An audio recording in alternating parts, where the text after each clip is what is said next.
Hello, welcome to the second interview with the Oakwood Literature Festival. I'm Dawn Brookes, founder of the festival, and I work with obviously a team of people who help with the festival. Before I introduce our wonderful guest for this week's author discussion chat, I just want to tell you what's going on in terms of the festival on the 23rd of May. So a week on Saturday. As you know, the majority of the festival is cancelled, but we will still be doing, you can join me at 10 a.m. for breakfast and a croissant. I'm not sending you croissants to your home. You'll have to make your own or make toast. Join me for breakfast and we will discuss the newspapers from that day in 1945. And there was a big headline on the 23rd of May, 1945. And if you don't know what that was, tune in and you'll find out next Saturday. After that, we'll be announcing the winner of the short story competition and the two winners, or the first and runner-up, of the poetry competition. So stay with us for that. And we will be showing videos of those winning people reading excerpts from their works. The poets will read the whole lot, and the short story winner will read a selection. But obviously we've not publicly announced those winners yet. We will do that on Saturday the 23rd of May. So feel free to join me. I'll do it on Facebook Live, but as always, you can catch up later in the day if you're out at a gardening centre, playing golf, playing tennis, or doing all those wonderful things that you can now do, unless we get locked down again. Right, so without any more ado, I'm going to introduce our guest for this week, Debbie Young. Debbie Young has been a great inspiration for me as an author. When I started out in 2016, she was very helpful, very generous with her advice, and was very kind about my work, which is what you need when you're starting out. Otherwise, you pack it in and put your pen away. So Debbie is a fellow cozy mystery writer. She was in it long before me. She writes gentle mystery novels. They're full of warmth and witty observation of an English village life, and they are quite witty. All her novels are set in the Cotswolds, where she's lived for nearly 30 years.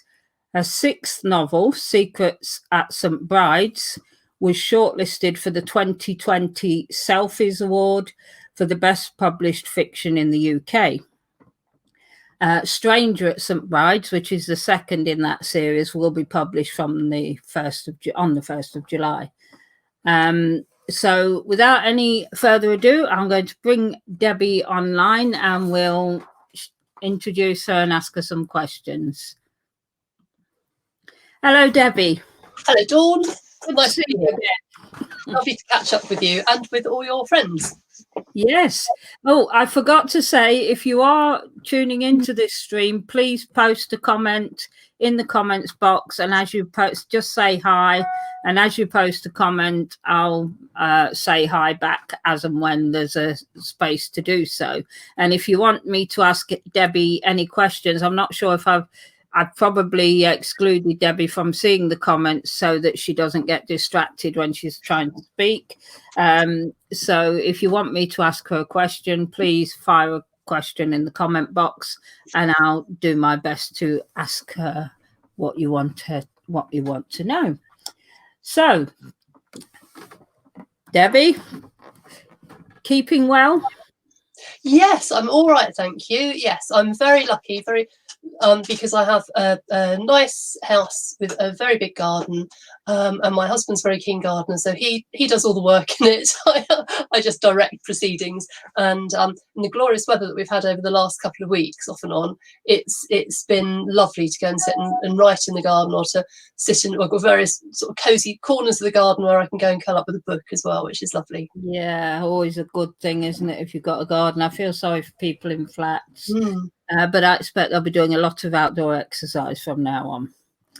So before we discuss your writing life, you're the UK ambassador for the Alliance of Independent Authors. Could you tell us a little bit about the work of the Alliance? Yes, the Alliance of Independent Authors, which is known for short as ALLI, because it is every author's, self-published author's friend and ally. It's a non-profit organisation bringing together authors who are independent authors, self-publishing their own books all over the world. It's truly global. I like to say the sun never sets on ALLI because we've got members all over the world. We have all sorts of benefits that membership brings. It's a paid membership, but if you use their services wisely, you can recoup the cost of membership with all the discounts and deals that you get from them. There's also some terrific benefits. You can get free downloads of guidebooks for all sorts of aspects of self-publishing. There's a terrific active Facebook forum, private Facebook forum for members only. I know you're a part of that, Dawn. We often see you on there too. And you can ask any question you like, anytime, day or night, and get an answer from somebody who's been there, done that. Great place to be at any stage of your self-publishing journey as well. And I personally get a lot of satisfaction from seeing people on there who develop and grow their careers in tandem with support from ALLI. The Alliance of Independent Authors was founded 8 years ago by Orna Ross, who is an Irish novelist, poet, and all-round inspiration, named as one of the Bookseller's top influences, top 100 influential people in the world of publishing. And it's great to have her at the helm, sharing her wisdom with us and her kindness and generosity. It's a very generous organisation. I think independent publishing is a very generous community in any case, and in ALLI you really have see it at its best there. Okay, that's great. We've got some comments coming in and a few questions. So hello, Julie Cordner, Lorna Ferguson, Sue Dundon. Great to have you all here, and I will come to put your questions to Debbie shortly. But for now, I'm just going to continue and ask her, in terms of your writing, Debbie, who or what inspired you to become an author? I'd always liked writing. I'd love storytelling. My mum was a great proponent of reading books and bedtime stories and reading comics and things. So I grew up loving stories and writing. And probably bizarrely, the person who set me on the path, apart from my mum, was the headmistress of my infant school, Mrs. Bottomley. I remember her well, and lovely lady.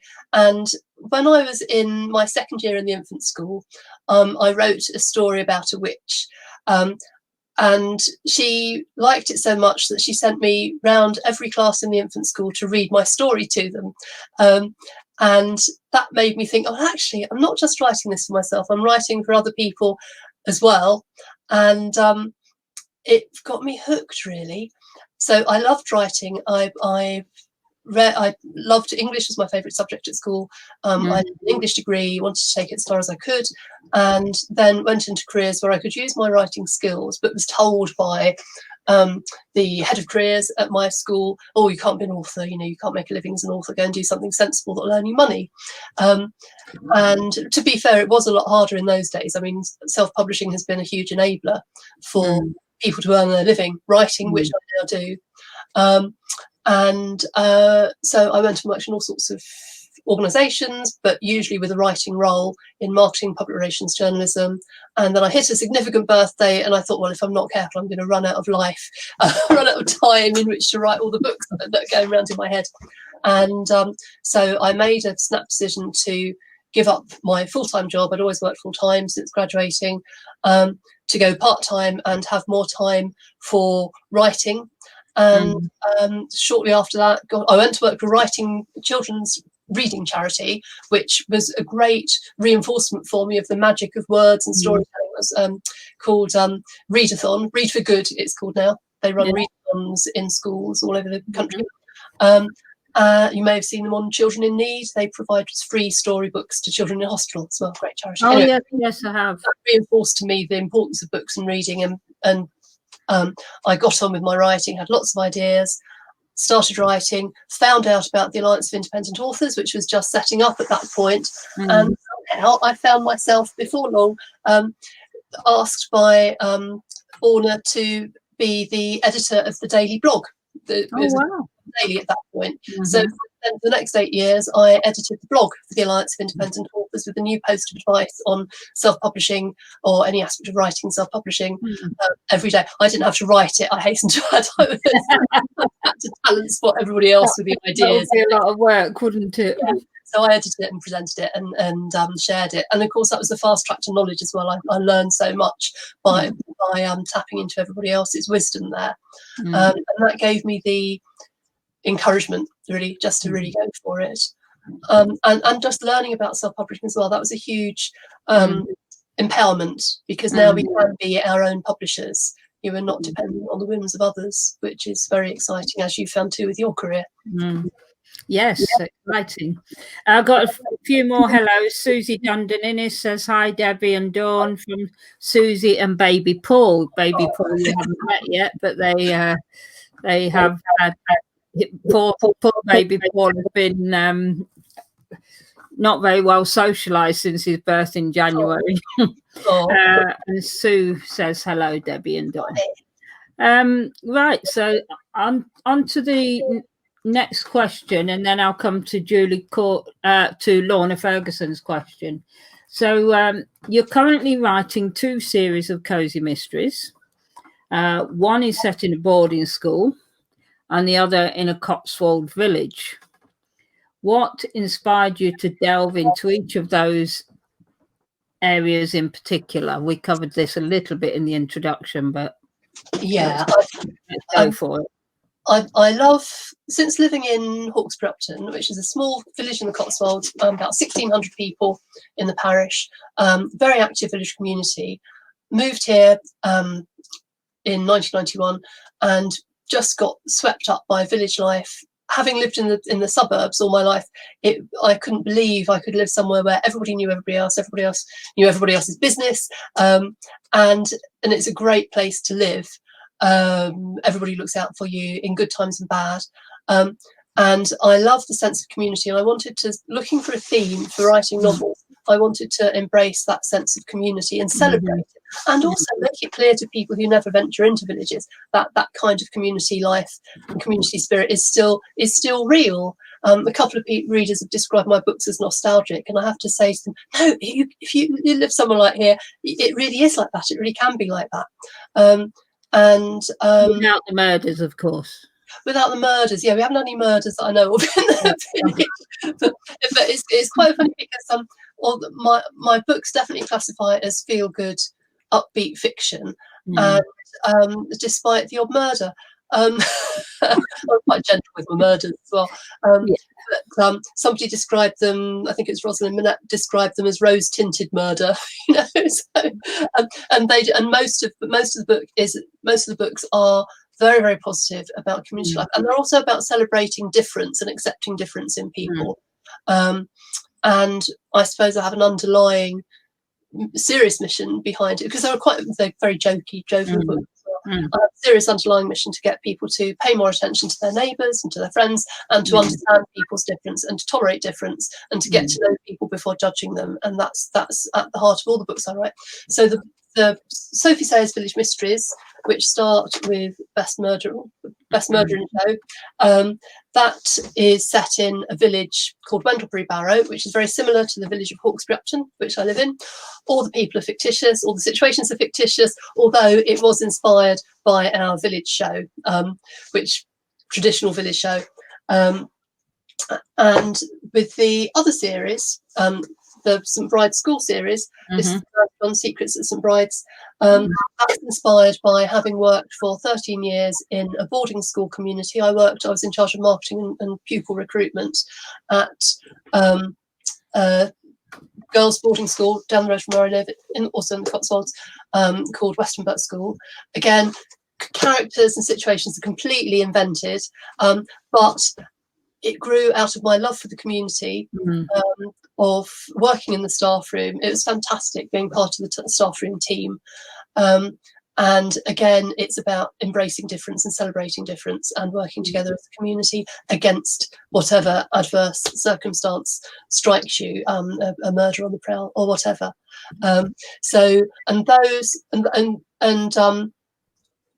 In my fictitious worlds, those two worlds are actually very close together. They're in the same parish. So in this story, The Pride of Peacocks, you can get free as a download as an ebook from my website. I introduce the world of St Bride's School in a story that's mostly about Sophie Sayers. So there's a lot of crossover, and I have quite a lot of fun, because one of the key settings in the Sophie Sayers story is a bookshop and also a pub. So I get people from the school going to visit the characters in the bookshop and the pub as well. So hopefully readers will have as much fun as I do with seeing them, the two crossover from the different worlds.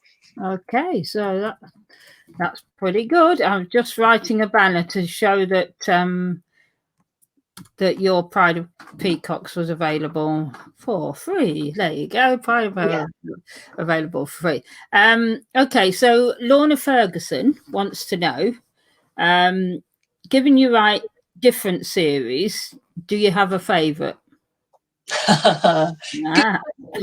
Lorna. Thank you very much. I tend to, well, I suppose the Sophie Sayers series has now got 6 books in it. I have 2 more books planned for that, and that is because that's when I started out with, and it's much more substantial. There's more of it to love. There's bride stories. Secrets at St Bride's is the only one that's out so far. Stranger at St Bride's, the sequel, will be added on the 1st of July, and that's planned to be a series of 6 stories. I tend to, my favourite, people quite often say, oh, what's your favourite book that you've written? And it tends to be the one that I've most recently written, probably because it's freshest. But I can't decide. That's a good question, but a hard one to answer. Yeah, good question. Do you find, because I find this, that I prefer my most recent because I feel I've become a better writer. Oh, definitely. But I have a real soft spot for my first book because it was the best. Yeah. I definitely feel that I'm getting better as I go along, which I'm sure most writers do. And my ratings get higher with each book as well. So readers think I'm doing something right too. The one that I've just completed is the last 2 that I've written actually were definitely slightly more complex plots, more character, more ambitious. And funnily enough, the most recent one came out longer as well. Usually they're about 58,000 words. This latest one is about 65,000 words, because I kept thinking of more twists. More ideas. Definitely I'm for money. Yes. So I feel prouder of the later ones, but Best Murder in Sherwood I'll always have a soft spot for, because it's where it all started. Me too. It's probably my worst written of the whole series. Don't let that put you off buying it, readers. But as well, it kicks off the series and introduces characters, doesn't it? And I am quite fond of it. You've been recently writing some short fiction, Debbie. What was the thinking behind that? Yeah, well, I started out, my early self-publishing ventures were collections of short stories, because I'd written short stories. I had a couple published in magazines in my 20s years ago. And I'd always written short stories as a hobby. And because a lot of my my working life before I became an author was in writing short pieces for magazines, writing brochures, website copy, articles, features for magazines, that sort of thing. Short fiction was my comfort zone, and I like the immediacy of a short story, so that you can write something and have it completed and polished and everything much faster, obviously, just because of the size of the canvas, than you can with a novel. But I also wanted to, I had a lot of ideas for shorter pieces. I wanted to write, I guess the starting point for writing these new shorter books, which are about a quarter the size of a novel, the cover size. So, tiny handbag size. Yeah, exactly, pocket size, like those little ones, modern handbag size that you can see on on bookshop counters. They always happen by the till, where you think, oh, I've got a few pounds, I have one of those, you know. So it's that kind of thing. And I started, the first one I wrote was because I wanted to have what they call in the trade a newsletter magnet, so that when people signed up for my newsletter on my website, they would get a nice substantial story. I used to have a much shorter story on there. This is actually for sale as a paperback. I only have paperbacks to give as prizes and special people, that sort of thing. But this story was my mailing list magnet, and so I wrote that, put it up on my mailing ebook. So you can download that for free when you join my mailing list. So I wanted to, having written that, I had so much fun with it, that I thought, I'm going to do more of these. And so I went on to write another one. I had a little idea that wasn't quite a big enough idea for a whole novel, but this one is about the Natter of Knitters. This is for sale. For sale as an ebook and a paperback. And it's about a yarn bombing event that goes haywire in the village. Everything always goes wrong in this Wendleby Barrow always goes off piste. And so I wrote that one and did make it available as a paperback. And I've been astonished by people, a lot of author friends, but also readers have been saying, I love that format, I really like that. You know, I want to have something lightweight in my pocket for on the train, but I don't want to use an e-reader. And so those are really popular. And actually, I'm now thinking, well, that's quite a nice little sort of palate cleanser between writing the full-length novels and hopefully we'll build them up into a little sort of library collection. So I'll alternate between writing the long books and having the short books. And they're just such fun. And so the next one that I'm going to write is going to be about bird's egg collecting, which of course is illegal. And that was inspired by a visit to a really good exhibition at Bristol City Museum about birds' nests and birds' eggs. And I've got lots of little ideas that would work very well as a mini story rather than the next novel. And I've got so many ideas that I want to write. And, you know, there's only so much. I mean, I write full time, but there's still only so much that you can do. So I'm just trying to fit in as many story ideas as I can. And they just keep coming as well. And people suggest now that I've got a substantial readership, people suggest ideas, or they'll see something that's happened in their community and they'll say, this would make good. Why don't you put this in one of your books? So I've got no shortage of material. But I also want to start a third series set in an office, or the office from hell, drawing on the office jobs that I had. I did have some nice jobs, I have to say, but I also had some interesting encounters with lots of different characters and situations. Yeah, I'm sure. Like the IT guy who set fire to his desk because he was bored and that sort of thing. A bit mad things that got to put in the book. You've got to write about that. So at least your readers don't threaten you. I was threatened with being one of the victims of my novels if she doesn't get married in the next book. Well, that's interesting, isn't it? Because I thought my Sophie Sayer series, I mean, there's a romantic element in all my books, a sort of gentle romantic element. And so there's an ongoing saga across the series of 7. Well, it's going to be a series of 8 now with Sophie Sayer. She hooks up with a local bookseller, Hector, charismatic bookseller, and they have a very, very slow burn romance. And I thought, well, it's going to be too obvious if I get them married off. And I also don't want to have the series running on for years and years and years where she gets married, has children, all that sort of thing. Just get a bit dull, I think, and you lose the spark, I think, if you carry on. But I'm now getting people saying, now I'm nearing the end of the series with 2 more books to write. People are saying, oh, God, they are going to get married, aren't they? Oh, I really want them to. Because in the 6th book, Murder Your Darlings, Sophie goes away to Greece for a writer's retreat. And so she leaves behind, she's having second thoughts about lovely Hector while she's away there. And so I think it's starting to get people worried. But well, I won't spoil the story.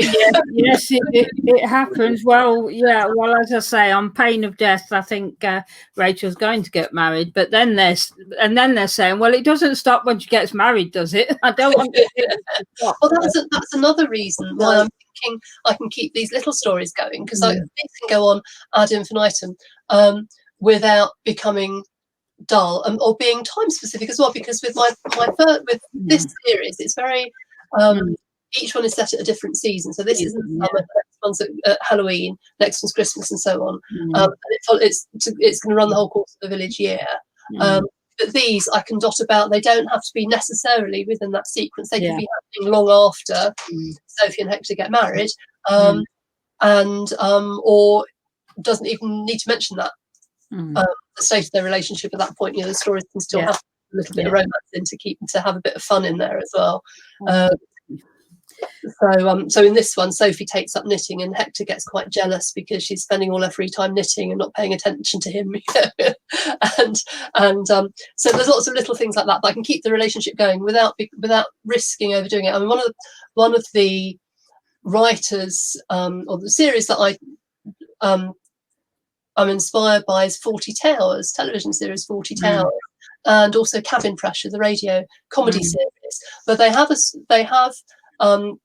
they've limited the length of the series so that the writing doesn't get tired, the characters don't get overexposed, but the quality is that you can still enjoy them over and over again. You will still watch I think it's 12 episodes of 40 Towers every so often, and they're still fresh. Whereas series like Absolutely Fabulous, which just went on forever, the latter episodes don't compare with the early ones, and that's really what I'm trying to achieve with my stories. They still fresh before I move on to write the next. It's difficult to know when to end a series, isn't it? Because I won't be ending it with her marriage. You've heard it here first, readers. It will not. The series will not end, and I can do that because the mysteries are on a cruise ship, and her fiance is a private investigator on land, so I can separate them at times. But I don't know how long it could go for, but we will see. I'm going to move on to Julie Cordner's question now, Debbie. She says she'd love to know how you managed to be so prolific with all your alley involvement, local literature festival, which we'll come on to, and your 2 kittens. My 2 kittens are lovely. They have kept us sane during lockdown. By chance, we got those. We'd already arranged to get those on the 21st of March, so just a couple of days before lockdown started. We had to wait for them to be old enough to leave their mother, and we were the last people to get cats from cancer protection. So we were very lucky. They are in cancer a lot of time watching the kittens and things. The kittens. The productivity. I do it by neglecting the housework. I mean, my books, I'm quite a sociable person, quite an extrovert, and I go out quite a lot to friends. And I've got local family, so I see them a lot. But I prioritise the writing and the work for Ally as well. I spend a little bit of time every day doing Ally. But I think also once I start writing, I write very fast. I think that's because I let my stories percolate for a long time before I start writing them, so that I know once I start writing it, it's already more or less written in my subconscious. I'm not a great planner. I'll plan and have a sentence per chapter, maybe for the broad structure. I will probably change it around a little bit as I go, but mostly I'm making up as I go along. But it's also drawing on things that are already ready formed in my subconscious. I'm a great believer in letting ideas sort of simmer away in my subconscious. Quite often, if I've got a problem with not knowing what should happen next in a plot or with a particular development, I'll make sure it's the last thing I think about before I go to sleep, and I'll wake up with a solution. So the longer I do it, the more I think there's actually magic involved. Witchcraft, I don't know, magic or witchcraft, on the two. So not writing until you're ready to write the story, I think, is helpful to productivity. And I also find, and again, I guess this is to do with subconscious as well, or unconscious, is that once I'm in writing mode, I get totally absorbed in the story and I don't want to do anything else. And I'll write for hours and I will find it completely exhausting. I mean, it is completely draining, bizarrely, physically as well as mentally. So I just sort of throw myself into it. It's hard. It's very easy to let time slip by without doing things, particularly I'm still involved in a lot of things in community life as well. I've been obviously got my Lit Fest, which we'll talk about in a minute. I'm on the Friends of St Mary's committee for the church, so I get involved in a lot of events for that. We were planning a big VE 75 celebration, which of course all had to be cancelled. And I do lots of things voluntarily, locally as well. So I have to be cautious with time, and I'm forever trying to find the perfect means to manage my time to make myself use it better. Current trend at the moment is I'm using a bullet journal. Just got a new bullet journal, which is a very scribbly manual system, which suits me because I'm quite old school when it comes to to-do lists and things. But also, for the first time, with this book is the first time when I've set up a very long pre-order time, as you'll know, Dawn. But for the benefit of people who aren't familiar with the way it works, you can commit yourself to publishing a book on a certain date before you've written it, theoretically, and you set up the date when that book will launch on all the different distribution platforms, Amazon, and so forth. And that makes you jolly well write it. So that certainly accelerated the speed with which I wrote Stranger at St Bride's, which has come back from my editor. Fortunately, my lovely editor Alison Jack really liked it, and so that was a relief. So I've got a little sign over my desk that says, "Nothing makes me more productive than the last minute." I really am a last minute person for deadlines. So setting yourself a deadline is good. I know some people who have spent years and years writing a book, and you just have to think, well, there's a deadline on life. Sorry, I'm sounding really morbid today, but there is a deadline on life. If you want to write more than one book, you need to get the hell on with it, really. Yeah, you do. And for those who are shocked by pre-orders and starting writing after you put a book on pre-orders, the big publishers do this all the time. They commission books years in advance and put them on pre-order. So it's common practice in the publishing world. And Amazon have recently allowed indie authors the same privilege that we can put things on a year in advance, actually. 12 months shorter, if we wish to. It used to be 3 months, didn't it? Yes, I'm thinking now. I've just been, funny enough, this morning I've been mapping out my writing schedule. So I'm hoping for 3 books a year to complete the Sophie Sayers series and the St Bride series, which will have 6 books in it by the end of 2022, I think. And I'm just thinking, dare I set up one for December for the next book now? Because the next one is due out on July the 1st, and I may well go for it. Wow. Okay, we will hold our breath. I've got another question for you on that from Lorna. But for now, what do you enjoy most about writing, Debbie? I love escaping into the world of my characters, and it's sort of every time I start a new book with them, it's like having a little reunion. And so I love being in the company of my characters in my created worlds, and I love inventing situations, adding new twists, dreaming up new twists and turns in the plots, and I also like having an excuse to make a load of jokes, because I have quite a lot of sort of jokes and funny asides and things.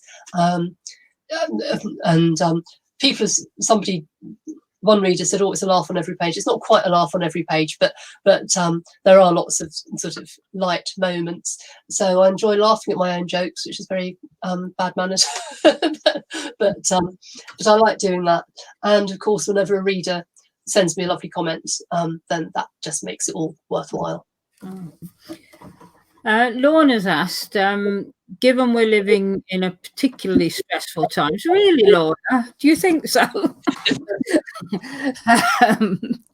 Sorry, tongue in cheek. Do you find your writing your series gives you comfort or releases tension? And has there been any effect on your sales because of the comfort and fun your genre offers readers? That's a brilliant question. Yeah, really good question, Lorna. You're absolutely right. I mean, I was reading, I think in the Times Day, maybe maybe it was at the weekend, saying that comfort reads are the big thing. Everybody wants escapist fiction during lockdown. I certainly do myself. I know there's a few books around that people are saying, oh, why not read? In fact, I did get out Love in a Time of Cholera at the Gabriel Garcia Marquez to read at the start. I read the first few pages and thought, it's wonderful, but not now. Yes. So yeah, people want comfort reads now. But yes, it's the same effect for me as for the reader, in that it's a comfort to get in there and to make everything safe, because in the whole joy of cozy mysteries is that it's reinforcing the safety of the world. I'm writing about a lot of people who I would love to have as friends and neighbours, and it's lovely. I don't think I could ever write books which have got a lot of horrible people. Maybe I will with my office series. I don't know, but there is a comfort. There is fun, and it's my own little world that I just happen to share in a way. My invisible friend. For that question, I was just scanning my bookshelf because last year I bought 1918 Pandemic. Which I haven't got around to reading yet, and I think I'm going to put it on hold. Yeah. So we mentioned before you ran a literature festival in Hawkesbury Upton, the village where you live. Similar to ours, you had to cancel this year. So any plans for next year's festival? Are you doing anything online for this year? Well, it's already past the date, haven't we? It is, because mine was just about a month before yours. So it was due to be on I think it was 25th of April. I made a decision mid-March to cancel because I knew that it was going to be very unlikely that we could feasibly hold it. And so I made a decision early on, and I also made the decision that I'd done so much work already, and I already had the program in place, a terrific program. I'm so pleased with it, best yet. I thought, well, I will just revive that program at the same time next year.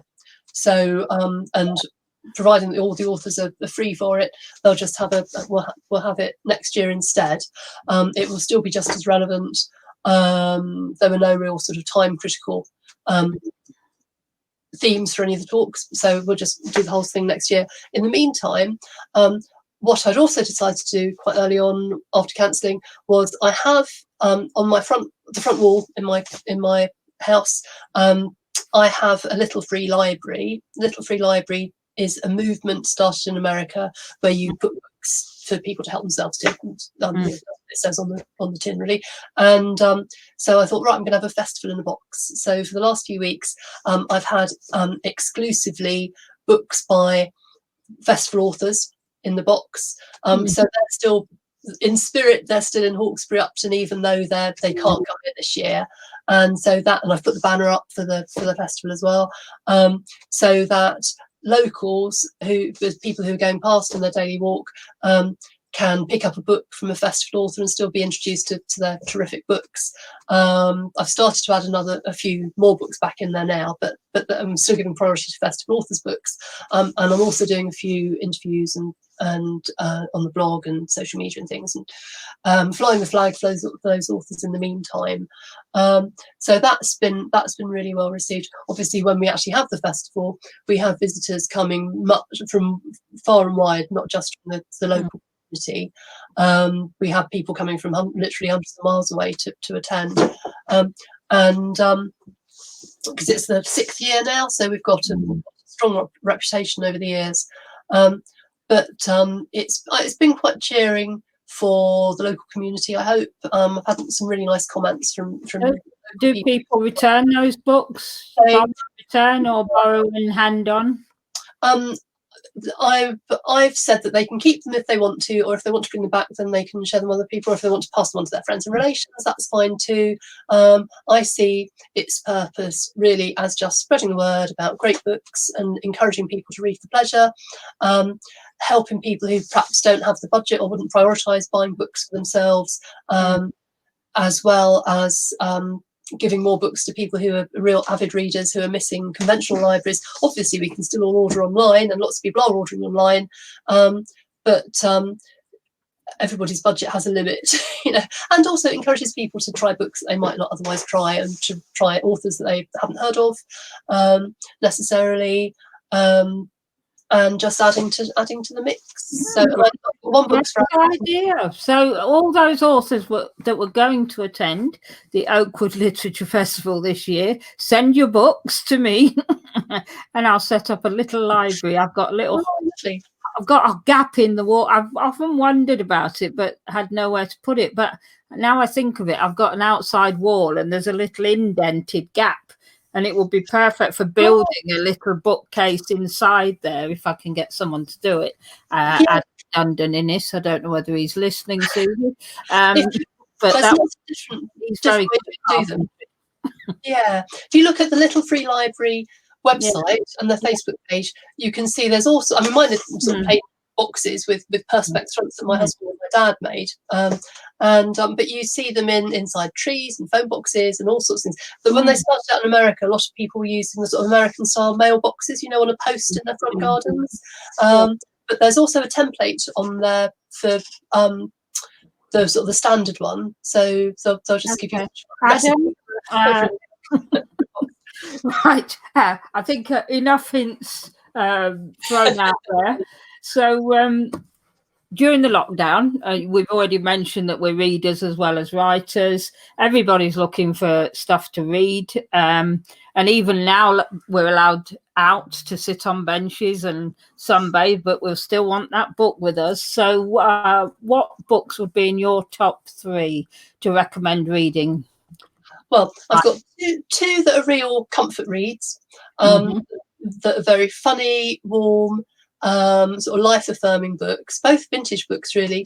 3 Men in a Boat by Jerome K. Jerome is a book that I return to time and time again, and it's terribly funny. It's timeless, and although it's written, I don't know how long ago, over 100 years ago, it's you can still relate to it. The characters is entertaining. The 3 men go on a trip on a boat down the Thames, and they're all really inept, and it's terribly funny. Cold Comfort Farm by Stella Gibbons is a book I haven't read for a long time, but by chance my daughter's just started reading it as part of her A-levels. I think I've got that on my bookshelf, actually. Yeah, that's another very entertaining, timeless one as well.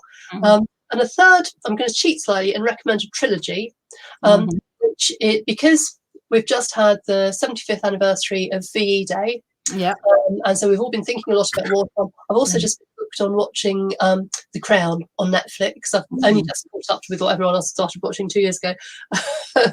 So I'm thinking a lot about sort of contemporary history, British history. There's an independent author called Rosalind Minett, Minett, and she's written a trilogy called Relative Invasion. And there are 3 books, it's a trilogy, about the family relationships, a dysfunctional family relationship between 2 cousins during the Second World War. It's set during the Second World War, and but it's not about the Second World War.